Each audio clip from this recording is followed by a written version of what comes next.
Does it worry you that maybe there will be a limited market for Kevin Durant the same way that there was for Jimmy Butler? Part of the reason why I'm going insane is because I feel like there's the inevitable awaiting us. And that, of course, is a Kevin Durant trade. Obviously, tonight doesn't help anything when it comes to salvaging the season or the relationship between the Phoenix Suns and Kevin Durant. And that comes after Charania had this to say about a potentially big summer for Durant and some fireworks on the trade market.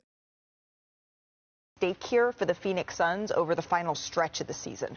Malika, the stakes are high. Unless there's a significant run here into the playoffs for the Phoenix Suns, league sources believe that there will be real changes in Phoenix coming to the Suns. And from a roster standpoint, that likely starts with Kevin Durant. And when we look back to the trade deadline, if we remember, Kevin Durant was blindsided when he was involved in trade conversations.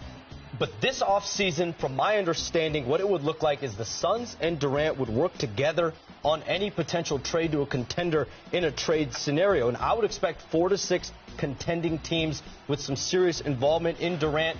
He's still playing at a really high level. He is extension eligible in the offseason, too. And as we know, with the Jimmy Butler situation, the extension plays a big factor. But everything with Durant hangs in the balance of not only the Suns and how they compete in the playoffs or not compete in the playoffs, but other teams, which teams get eliminated early, what teams could come about.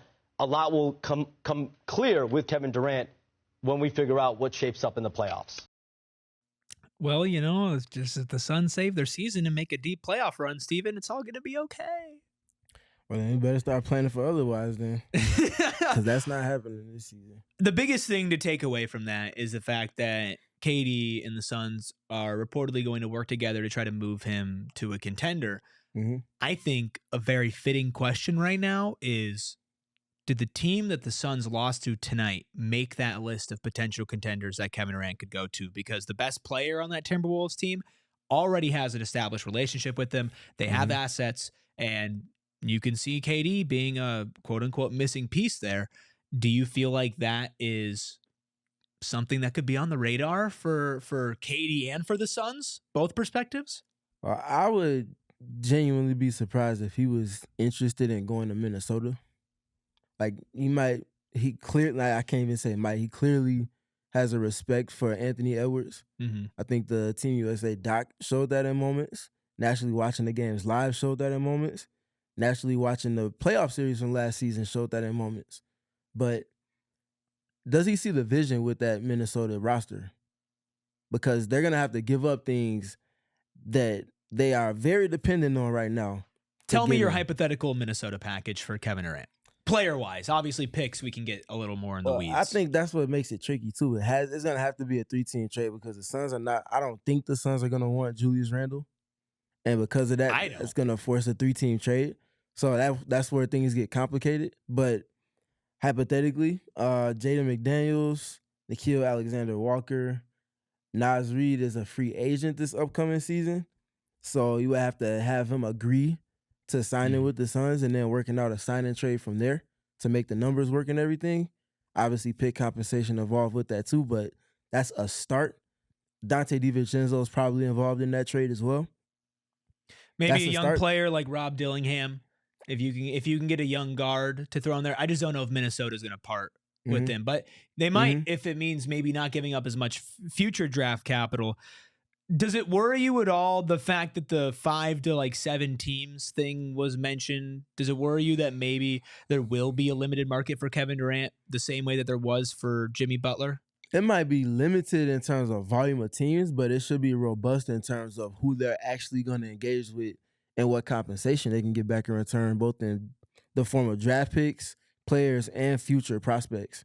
So naturally, I think if, for example, I'm sure the Thunder will be involved in that if they don't get to where they desire to be this season. Say they come up short of the finals, or say they come up short of the conference finals even. Do they continue to trust what they have, or do they look externally to help expedite that process?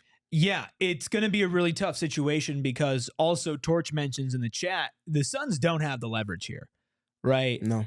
When a player wants to go somewhere and a player wants out, and the Suns are in the situation that this franchise is in, There is no leverage on either side, which means, yes, Kevin Durant can bring a lot of value, definitely not as much as it was before, but you are also not in a position where you're getting rid of him at this highest moment where you can use these bargaining chips.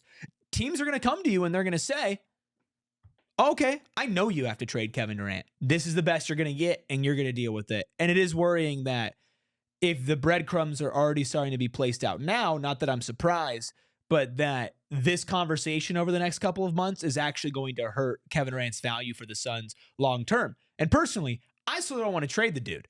But obviously what I want and what is going to happen are going like this on two opposite directions. Let us know in the comments below, what do you think is going to happen with Kevin Durant? What team does he end up moving to?